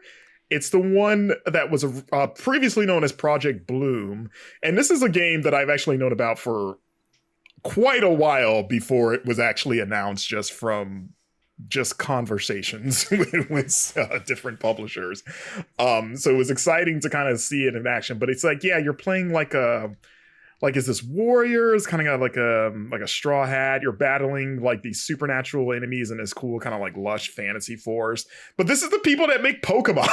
Like this is the Pokemon team making something that could not look like any like less than what they're primarily known for. But also Game Freak I think they have a pretty solid history of their non-Pokemon projects being pretty good, because they've had like solid games like Harmonite and like Timbo the Badass Elephant, I think is like a totally fine like side-scrolling action game. Like they do interesting things when they get away from their main bread and butter of Pokemon. But this is like by far their like wildest and like most unrecognizable game, because even the other games they made, they're still kind of like in that sort of like for all ages sort of aesthetic, at least, whereas this, and like you look at, if you saw this trailer and I told you like, yeah, that's the team, that's the guys that make Pokemon, you'd be like, what? Highly recommend, if you have not seen the Beast of Reincarnation trailer, to go look it up, because it looks awesome, and it's allegedly supposed to come out this year. I'm not told, I'm like not completely sold on that. I know, again, this has been coming together in the background for a long time. I know that for a fact. So maybe it's one of those games that's like further along than we think. But yeah, I'm putting like all my faith in that this is going to wind up being something really special. It looks super cool. Good pick. The Steam backend describes it as a one person, one dog action RPG, and I think we might need to update how we delineate that in our backend now. Yeah, I forgot about that. You get a dog too. Like make it even better. Yeah. Which means we have to there update is Last one Guardian. person and one dog. There has to be. They're probably better than this, but if you had a trailer where there's like text that says that the protagonist has that dog in her, as set to like a rap song montage of her like slicing through all these enemies, and they're like, do you have that dog in you? Beast in reincarnation. There you go. There we go. I just did the game's marketing for her. You can thank me later. For the next round draft pick for the Van Allen Coalition, we need a lot of things in life to have a winning team. You need prestige, you need legacy, you need talent. You also need 5th generation fighters to control the skies, over the seas, over the land, to win combat. We are going Ace Combat 8, Wings of Thief. Maybe the biggest surprise for me at the Game Awards. Can't resist the strange reel. I love Ace Combat. I forgot to mention over the Christmas break, I did boot up Ace Combat 7 and start piecing through that again. I was reminded that, Ace Combat games just absolutely rip. They're so good. It's kind of like, I know some people might hear, oh, it's just a fighter plane game. Yeah, it's a fighter plane game in the way that there's Microsoft Flight Sim in one area, and that's like your car simulator game, and then over here is like the Need for Speed, or the honestly the Burnout of fighter jet games, mixed with the Metal Gear Solid storytelling that Ace Combat always goes for. In Ace Combat 7 there is a giant plane called Arsenal Bird that drops smaller planes out of its wings to attack you when you try to approach it. It's the coolest thing that I've ever seen. And I just love what this team does. I think they do a lot of really cool things. Everything from amazing graphics and combat and tight arcadey controls to JPEG dogs in cutscenes. I love all of it. It's all fantastic. Can't wait for Ace Combat 8. Geo, I believe.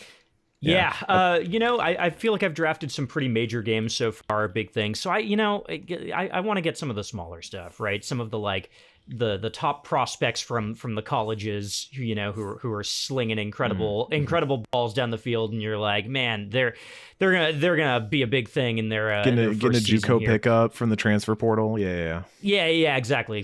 So I'm gonna go real left field here, even though there's some big games on the table. I'm picking Big Walk. That was my 5th pick. I was planning that. No. Big Walk, baby, I got it. I thought I was safe. Big steal for Big Walk. That's a big steal for Big Walk. So good. Big Walk. It is the latest game from House, the developer of Untitled Goose Game. And that, I shouldn't have to say anything more for you to know that should be something you're paying attention to. It seems to be like a cooperative hiking game, right? Like a chill out hiking together game, but not in a peak way. It seems like it's a little bit more like low key and chill. I don't know a ton about it yet, and I've kind of tried to avoid learning too much about it because I just want to play the thing. But House, really, really smart developer, makes very unusual games. And considering that like we are in this age now of like co-op games having a big comeback and people just wanting chill out games with their friends, Big Walk, baby. That's gonna be the game. I'm hyped to have that on the squad. I'm putting it up there at number 4 ahead of some big games. I have immense respect for you for describing that entire game without using the word friend slop, because I think that's a term we have to leave in 2025 that has to remain in that year, sealed away, Cask of Amontillado style. This game was also announced like way before that trend became a thing last year, right? Like this game was announced a couple years ago, and like I feel like it can't retroactively be called that, right? Like they're not cashing in on a trend, right? Like this was something they had planned for a long time. I feel like this is more similar to like Flock, which was like a good Annapurna joint a few years ago. So yeah, I agree. No friend slop. It's- We're leaving slop behind. No, It no more looks slop. no more slop. 2026. Yeah, so no more slop and no more game delays in 2026. Exactly. Yeah, Yes. living our Which best seems like life. those two things are not going to line up super well, but we'll see. No, Big know. Walk looks absolutely delightful. There was a like breakdown trailer they did, I think at a recent Day of the Devs or something, where they just kind of went over all the stuff you do, and none of it was like, here's the big story and all that. It was just like, here are things you can do in our world, and it was absolutely delightful, and I was just immediately sold by it. Cannot wait for this game. That was going to be my sneaky number 5. I was going to eke out. Got you. Ugh. Got you. End of round 4. Marcus chose Beast of Reincarnation. Geo took Big Walk. Charles took Phantom Blade 0. I took Ace Combat 8, Wings of Thief. We are down to our final selection, the 5th pick, and Geo will lead us off. What are you rounding out your draft selection with? This is so hard. There's so many really, really good games that I wish I could shout out here. I wish we had like room for 10, especially on the indie front. Like a lot of really great indie games, a lot of like weird niche Nintendo games that are announced for this year that I think like are probably up my alley. A lot more like major AAA games that maybe will get drafted and maybe won't here. The thing that I am going to pick is a pure me sicko pick. It is someone who I would want on my team no matter what, thick and thin. And that is our boy, Professor Layton, baby. And the newest Professor Layton game, Professor Layton in the new world of Steam, baby. I'm kidding, Rob. Sorry, sucker. Yo, I've been waiting for this game for a really, really long time. I really like the Professor Layton series. I'm a big puzzle sicko, and it just like also the adventure game sicko in that way, and having a new one of these games, just like a good little puzzle book mystery game. I've loved all of these games that I've played mostly, and I just have really high hopes for this one, so I gotta give it to my boy Professor Layton. I really hope this thing like revitalizes this series, especially like being on Switch 2, where like it has a much larger install base, right? I'm really hoping that this one breaks out, but we'll see. Yeah, I'm a fellow Leighton stan here, and Real I was ones actually now. reading about the game recently, and it got me wanting to replay Professor Layton: The Unwound Future. 'Cause I think this is like a direct sequel to that. Yeah. It sounds like. Yeah. So I was like, oh, it's been a very long time since like that was on the original DS. So I was like, I might have to dust off my coffee and just run through that again real quick. It was like enough time has passed where I've probably forgotten the puzzles, so it'll feel kind of new. Oh, I never Yeah. got around to the second trilogy of Layton. I only ever played the original trilogy, and so I'm like really excited for an excuse to just go play a bunch of Layton games once they lock into date, because those are just the coziest, chillest games, and playing them on a 3DS is like the best format for it. I hope there's some touchscreen stuff with the Switch 2. I think they have said mouse controls are in the Switch 2 version of Layton, and so that's like really promising, but I want that sort of like tactile puzzle-y feel. That's Yeah. important. Yeah, this game was announced in February 2023. Almost 3 years ago for a Professor Layton game. Let me break this down for you, because this was a fascination of mine for a longest time. Level 5 out of nowhere held this announcement stream where they were like, we're back and we're making all these games, and there was even, I think it was somewhat tied to a Nintendo Direct where a lot of them were getting shown for the first time.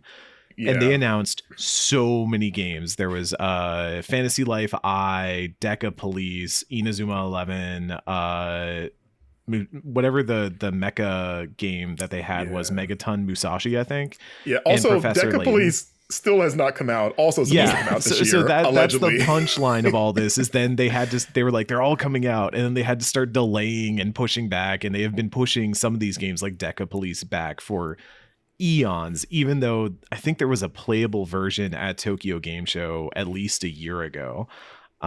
It's been wild, but that is why Deca Police is not on my list, even though I would really like to play that game. I don't know when it will exist. So.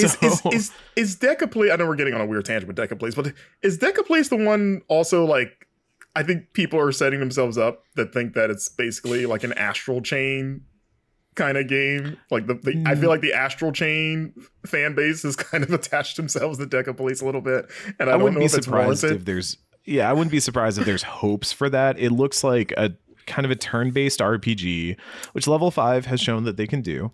And then also like a detective cop game where you're kind of solving crimes and things like that, which is a pretty novel concept. And then you add in, there's like some digital world stuff going on that has a pretty strong air of Digimon about it. And it all seems to like tie together really interestingly. But yeah, I mean, level 5 has been on a tear. Fantasy Life I was very good. It narrowly missed making my top 10 of the year, and I heard really good things about the newest Inazuma 11, but it's also like they delayed a bunch of stuff, and you don't know if they're gonna stick the landing on a lot of that stuff. So big question mark. But Layton is one of those ones that you would hope they land on. Oh yeah, good pick. Yeah. So final selection for the Van Allen coalition. Look, we had a lot taken out from under us. You know, it's everybody knows first picks of a draft are easy, but you get into the dog days of the draft, and that's where the real picks shine. And you know, I'm looking down my list, and there's a lot of stuff here that I think carries a degree of sentimental value. There's some expected winners, as could be pointed out. I think I got to go with my heart though, and I got to say, Pokopia is pretty high on that list for me. I love Pokemon Pokopia. Pokemon Pokopia, Pokopia. If you want to change it around a little bit, is it Potopia? Have I been reading? I think it it's wrong? Pokopia. Yeah, there's no Topia. Yeah, there is no Topia. Pokopia. Oh, because there is no utopia yet. You have to build it. But that's the goal of the game, the objective. It's the pre-evolution of a utopia. Yeah. Everyone knows that Pokopia precedes utopia. So this is a roundabout way that I'm going to get here, because I will tell you that the Pokemon aspect certainly does lend a degree of me enjoying this idea, but the stronger pull for me is, if y'all remember a little series called Dragon Quest Builders, maybe one of the most underrated spin-offs in history. Dragon Quest Builders, incredibly good games. And Pokopia seems like the Dragon Quest Builders 3 that we're not going to get. So I support the idea of taking a bunch of Pokemon, also a Ditto that wants to be a human for some reason, and like the weird vibes around that, and all these Pokemon kind of play acting as humans is kind of fun. And then having it be a town building sim, and where you're placing all these things and different Pokemon are popping out because you've made the right biome for them, and now they can thrive in your town and things like that. It just seems pleasant. It just seems nice. We should embrace the heart and the pleasantness in this new year. So that one is going to edge out a few others that I think are maybe sure bets, but I'm going to go with my heart here. Hell yeah. That's a good one. That was also on my short list, purely because of how weird it is. I'm not even a huge Pokemon fan, guy, but just the premise of a Ditto with his derpy Ditto face on a girl body. Body horror.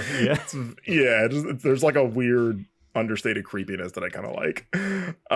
My last one, again, hard. So many games I'm gonna have to leave on the bench, but this is a more recent announcement that, again, as a fellow puzzle game guy, speaks to me, and that is Order of the Sinking Star. The next game by Jonathan Blow and his team at Thekla, the mind behind Braid and The Witness, two games that I enjoyed quite a bit, especially The Witness for how pretentious it can be, but it still was like a very brilliantly designed puzzle game that I put a crap ton of time into and never actually finished, and this makes me want to go back and replay it and try to finish it. But this is a game that it was shown at the Game Awards, and I was lucky enough prior to that to do like a media pre-brief where I got to interview Jonathan Blow and have him walk me through like live gameplay, like a demo where he could really break down like, here's what this game is, here what makes it special. And I wish other people got to see that, because I don't think that trailer they showed really gets the point across of what really makes that game special, because on the surface it's this like, yeah, it's a big open world game and it's like, you know, top down grid based, and the puzzles individually look like, oh, these are puzzles I've seen in like a gazillion different games. You're moving mirrors around, you're pushing blocks, like, oh, okay. But I guess the hook is that there's just like thousands of them. Is that the big thing? But it's like, no, the cool thing about this game is that one, each biome is basically a self-contained game in itself with its own characters and stories, and each character has its own like special ability and like bespoke puzzles designed around them. But then eventually the worlds start bleeding into each other. We're like, oh, here's a character from this like island that has his own thing going on. He's gonna encounter this lady that also has like this other. It's like crossover episodes of like two different series like meeting. It's like the Jetsons meets the Flintstones of puzzle games, where it's like, oh, well, now they got to combine their like unique quirks to like overcome what are now going to be like increasingly complex puzzles that continue to blend all the mechanics that we've introduced along the way, while also having a broader narrative that is really centered on this queen that escapes this kingdom, and she's like actually the protagonist, and she's the character you're navigating in the overworld before you go into these individual puzzles. But like, she's gaining all the abilities of the individual characters that you're playing in their own little stories so that she can get further in the overworld. And just the way that it can expand, it sounds insane, on top of, again, the sheer number of puzzles that this game has. But just like it was one of those presentations where, like, as Blow is showing me this and explaining it, in my mind I'm just like, what? Like, how what? It's like, and also feeling intimidated for all the people that are going to get assigned to review this game. Yeah, I'm good. I don't like puzzles, actually. It's crazy. I hate solving things. I hate riddles. Yeah. It's really like, oh, you like Oreos? Here's 40,000 Oreos. Eat them all by next Monday.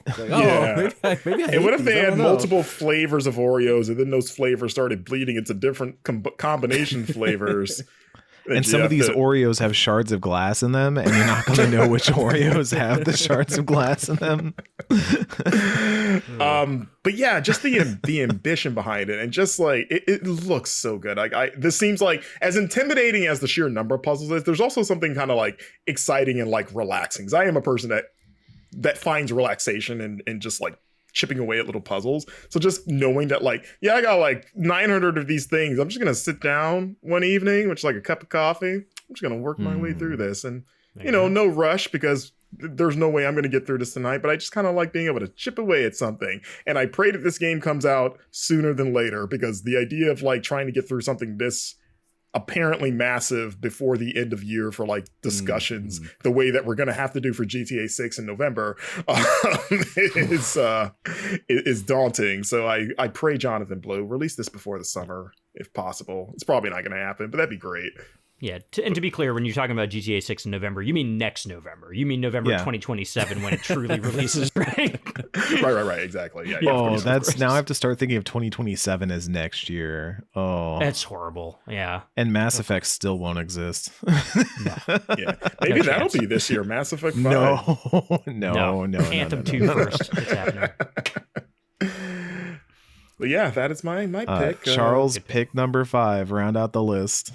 Bubsy 4D still on the table. Come on. I think the more I think about it, I'm like, there's a lot of good games. I might shout out some honorable mentions, but I'm coming at this from the perspective of like, I really want to win this list. You know, I want the fans to love me so much because I picked the best games that are the most popular games, because that's what good games are, is when they're popular. Sure. Yeah. The other stuff I had on my list, Witchbrook, I'm very excited for. End of Abyss is like a cool like horror-y twin stick shooter. This game called Erosion that was revealed recently, that's like a time travel-y roguelike that looks awesome. Find Your Words is a cool game from the Grindstone developers about like nonverbal kids at summer camp. It's like, what a great game. It's gonna be free. That's very exciting. You know what's also wild? There's that, and then there's Out of Words, which is Yes, which I'm kid- also very excited about. Like I'm excited for great. both of the games about like kids not being able to speak. And then there's one called Shut up, kids. there's one called Too Many Words, which is crazy. One's hoarding all of them. That game took all the words, and it's like, whoa. Yeah. There's not a game called Too Many Words, by the way. My number 5 is gonna be the Duskbloods. Oh, Good pick. That was also on my One short list. Yeah, I was like, I almost forgot about this game. I'm not even like the biggest FromSoft guy in the world. I just haven't played a lot of the games, but like, new original From Software universe is awesome. Switch 2 exclusive. It's just really interesting. I am anticipating it in the purest sense of the word.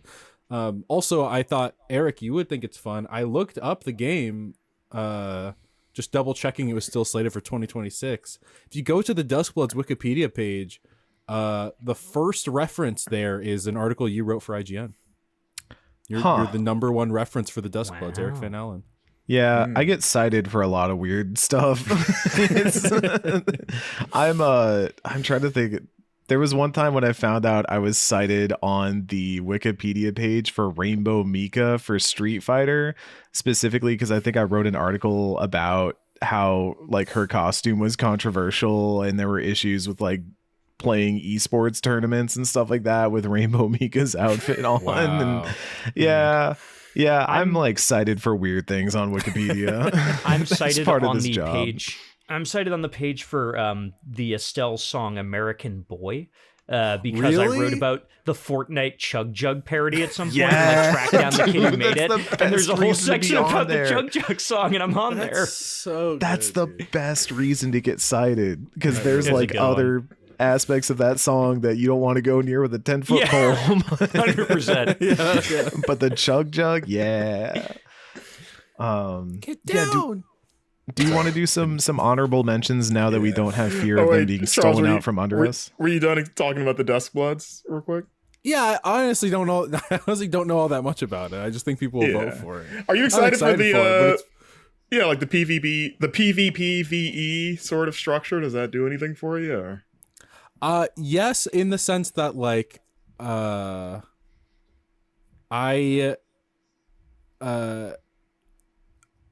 the Night Rain wasn't as so PvPvE. Are you and this is just proving how little I know about this game.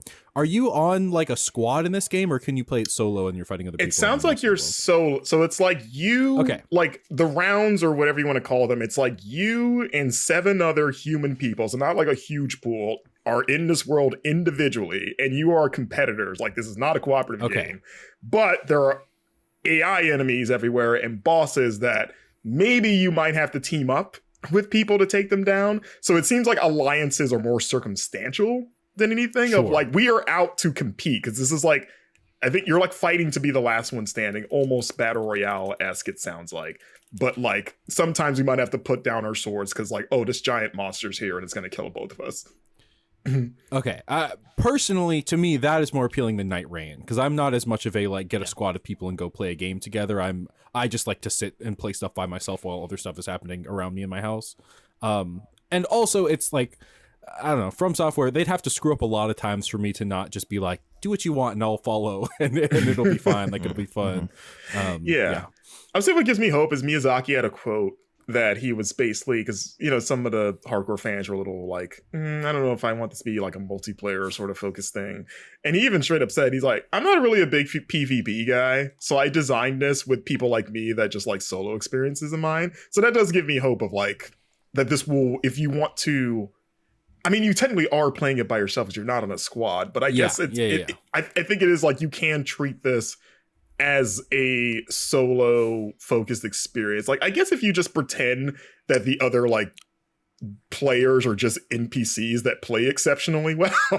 I mean, you like know? we had the Revolut because I think for the longest time people were worried about this genre being very aggressive and unwelcoming in a lot of ways. And the crazy thing that happened with Arc Raiders was that game gets put out and everybody plays super passively and wants to help each other and doesn't want to get aggro or anything. And like surprisingly, the dynamics evolved naturally without really any pushing from the developer or anything. They just kind of put that realm out there and made the game what it was, and enough of the systems and stuff were turning in unison that people wanted to help each other and not hurt each other. And I find that fascinating in a vacuum, and would love to see if the Duskbloods ends up being something that does encourage that sort of thing naturally, or if it just turns into Bloodsport.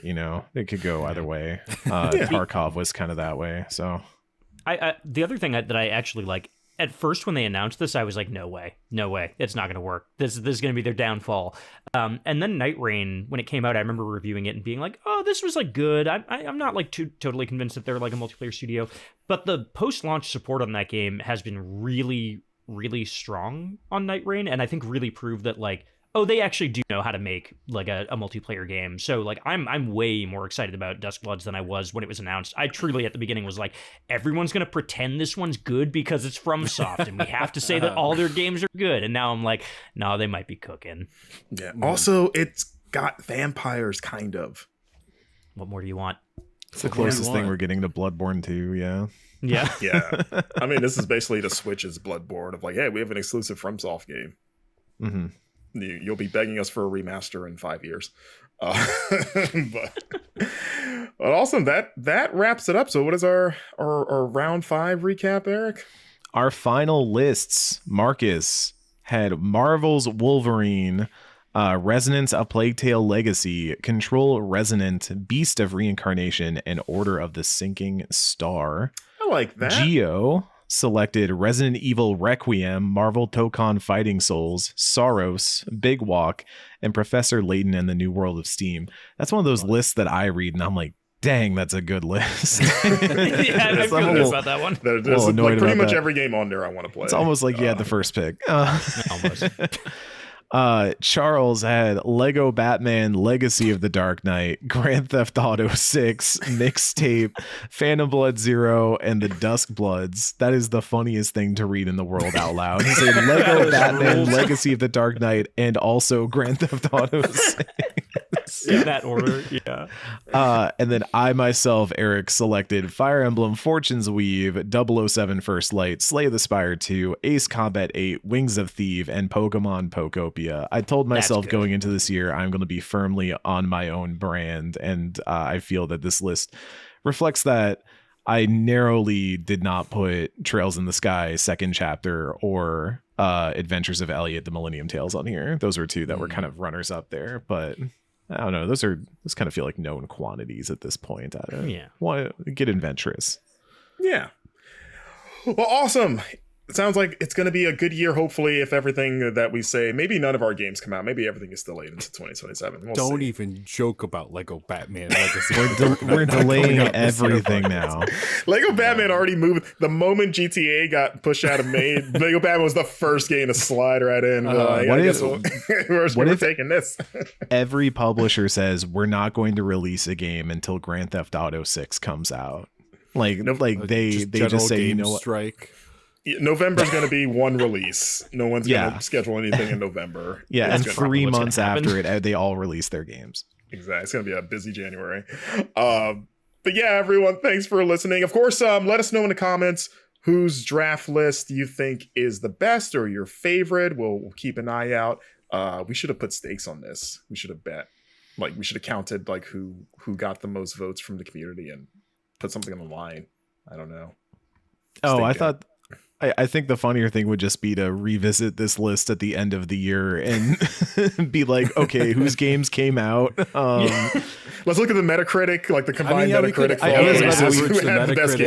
We're basically just doing Fantasy Critic at that point. So pretty much. Does a game that doesn't come out, what do we set that at for the numbers purposes? Is that a 0? Is that a 50? I think it's a 0. I think that's a minus 100. I had a professor in journalism school who your paper started at 100 and you would lose points for things that you did wrong.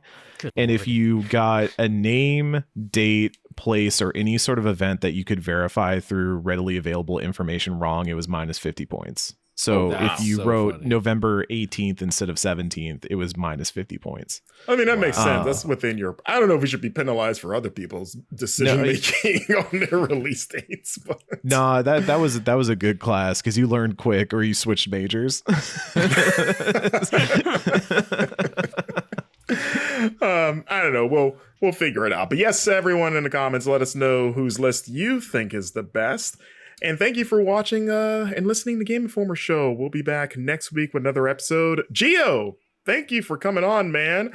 Feel free to plug anything that you're working on right now. If anything you want to shout out. Yeah, you can find me on the Blue Sky at Mario Prime if you need to, and you can find my writing about video games on Polygon.com currently. Thank you for having me. This was a lot of fun. Yes, absolutely. And yes, feel free to come back anytime. We'd love to have you back again. Some housekeeping real quick. Of course, as I mentioned at the top of the show, GameInformer.com/subscribe. Get yourself a Game Informer magazine subscription. We got our current issue, World of Warcraft Midnight, already out in the wild, both for subscribers. It should be hitting mailboxes, or has been hitting mailboxes, we've seen. Got mine in the mail this week, which has been nice. And also, it should be coming into bookstores imminently, Barnes & Nobles, Books A Million in the US, newsstands, and also internationally in stores. We still don't know which stores internationally yet. We're still waiting to get that information provided to us, so apologies for people that have been asking. We're still waiting to learn that ourselves, but trust us, it will, and actually has started popping up in certain countries. We've seen video evidence of the store. We've seen the issue in Dubai. We've gotten video verification of the Game Informer magazines in Dubai, which is pretty And if cool. you see one, take a picture and send it to us, so we can be like, "Hey, someone found one in XYZ country." That'd be awesome. Yeah, absolutely. Yeah, do that. That'd be great.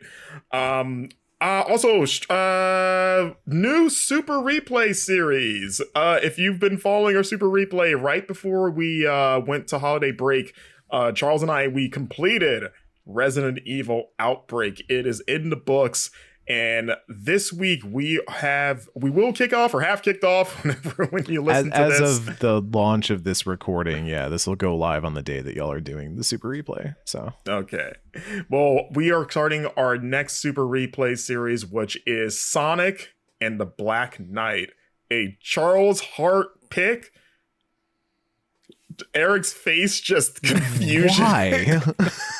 Why? Eric, they gave Sonic the Hedgehog a sword? Doesn't that sound like the coolest game ever? No, that sounds okay. In my life, I have played a sum total of 4 Sonic games. I have played Sonic 1. I have played Sonic 2. Okay, maybe it's more than 4. I've played Sonic, whatever the newest one was that was on the Switch and stuff. That was also a 2D Sonic. Superstars. Superstars. I played Sonic Adventure, which I didn't like. I'm sorry. And then I played what was it? The Sonic Frontiers? Advance, which was good. Advance? Oh, okay. Yeah. What this taught me was that 3D Sonic is not good. And then I finally got around to the BioWare made Sonic RPG for Axe of the Blood God, my RPG podcast. And that was maybe one of the worst games I've ever played in my entire life, bar none. In acknowledgement of the total summation of games I've ever actively I don't played. know, man. I was always told that it was basically Mass Effect, but with Sonic. Well, it's the thing in all of those games, Eric, is that Sonic doesn't have a sword given to him. So Sonic he gets weapons in Sonic Brotherhood. I forgot what it was called. Sonic and the Dark Chronicles? Brotherhood. The Dark there we Brotherhood? go. Yeah, something like that. Yeah. Yeah. In this game, like it's so crazy. The reason we're playing this game, if you're like have listened to the GI show for a few years, whenever there's some question about like some game or like the worst game in your favorite series, or a game you like that no one else likes, or a game from your childhood that no one else seems to remember, for whatever reason I always mention Sonic and the Black Knight, because it was, I'm pretty sure, my first Sonic game.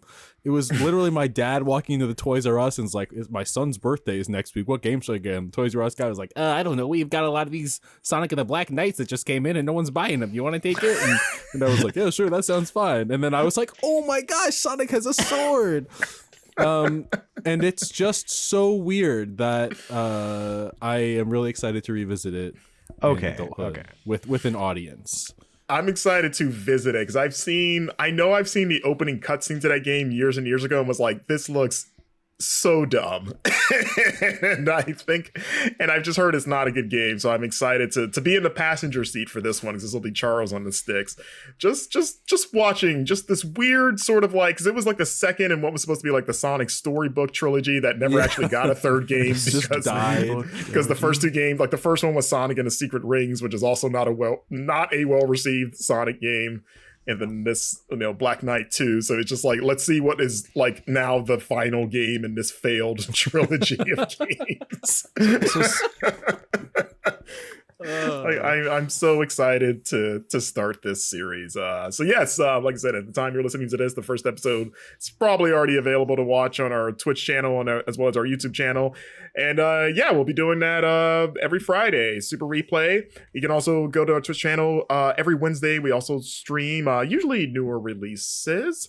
And also, you can follow us on social media. Of course, I'm at Marcus Stewart 7 on basically just Blue Sky. I'm on Twitter still technically. Charles, you're at ChuckDuck365. You can find Eric at CMoosey. And Gio, one more time if you'd like to shout out your handle. I'm at Mario Prime. Hell yeah. Such a good handle. Thank That you. is a good- Thank you. It's old. Yeah, Nintendo's going to pay you for it one day. And they're like, we actually want to use That's that. the hope. Yeah. But thanks for watching, everyone. We'll be back next week with another episode of the Game Informer Show. Until then, have a good one.